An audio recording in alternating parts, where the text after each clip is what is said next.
sheer number of CFC agencies that make a difference to our community and to our world is truly impressive.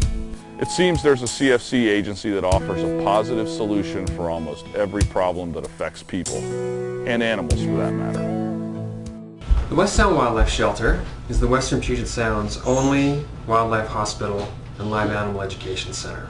If there's an injured, orphaned, or sick wild animal anywhere in the Western Puget Sound, there's nowhere for that animal to get care except for right here.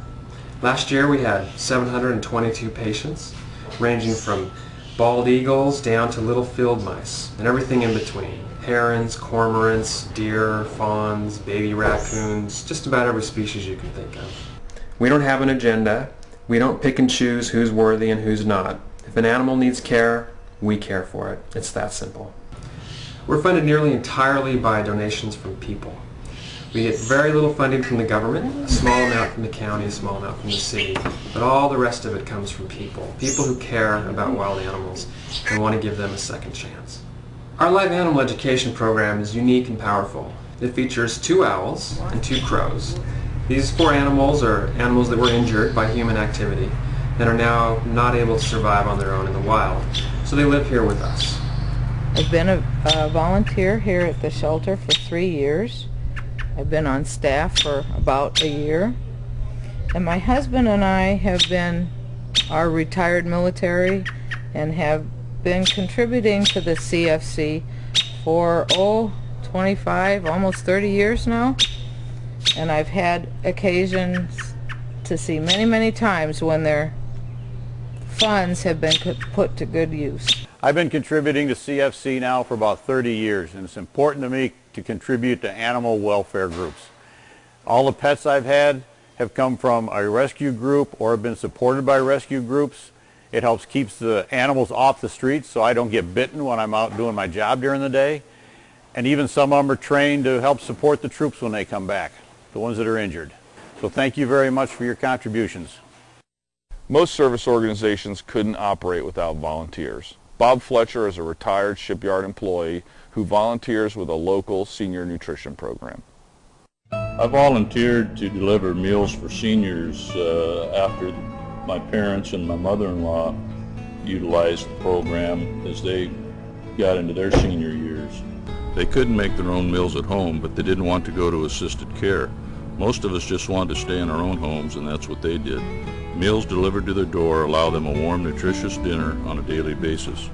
When I saw how effective the program was for them, I decided that when I retired, I wanted to volunteer to deliver the meals as long as I could. I don't know what I'd do without them because I just can't stand and cook. In addition, they do have meal sites where the seniors can come to the meals. This allows them to get out into the community where they can socialize with other people and enjoy their lives a little bit more.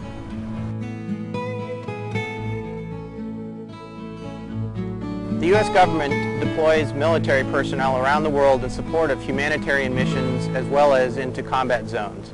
It also sends the Peace Corps to underdeveloped countries to help people live healthier lives.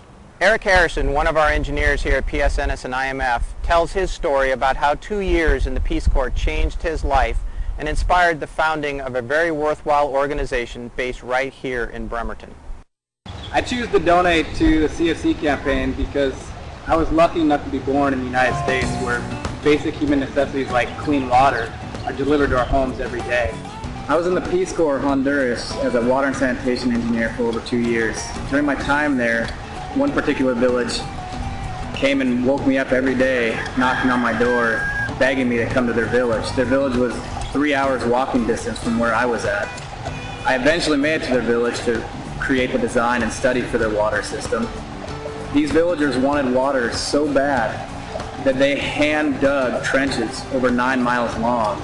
Water and sanitation provided the materials such as pipeline, bags of cement, and rebar, but the men of this village did all the construction to make this project happen.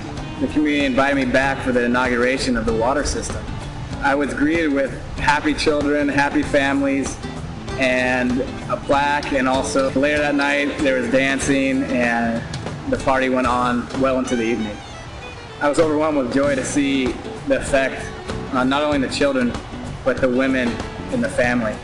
At one point during the inauguration, one of the older women picked up a clay pot, one that she used to walk to a nearby river to gather water. She picked it up over her head and threw it onto the ground. The pot shattered into a million pieces, and that was to signify that never again would she have to walk to a river to get her water. The sad fact is, there are many more villages out there that lack clean drinking water. And there are many children every day that are dying from diarrhea diseases because they don't have clean drinking water. 100% of your donations are used to purchase materials for projects in third world countries. I've been a CFC contributor for over 10 years now. I like the opportunity of being able to give to people in my community and around the world. Those people who have needs that I can't touch personally, but I know that my contribution will help someone. If you could have one wish, what would it be? Make-A-Wish Foundation is an organization that grants a wish for a child with a life-threatening illness every 40 minutes. Deborah Evans, a painter in Shop 71 at the Bangor site, shares her 11-year-old son's story and his one wish. Nick was born 3 months early, and he suffered from cerebral palsy because of a lack of oxygen. We just gotten back from a Make-A-Wish trip that was also part of the CFC. We went 6 days and 5 nights to Sesame Street in Philadelphia, where it was all paid for. We received air flight, hotel.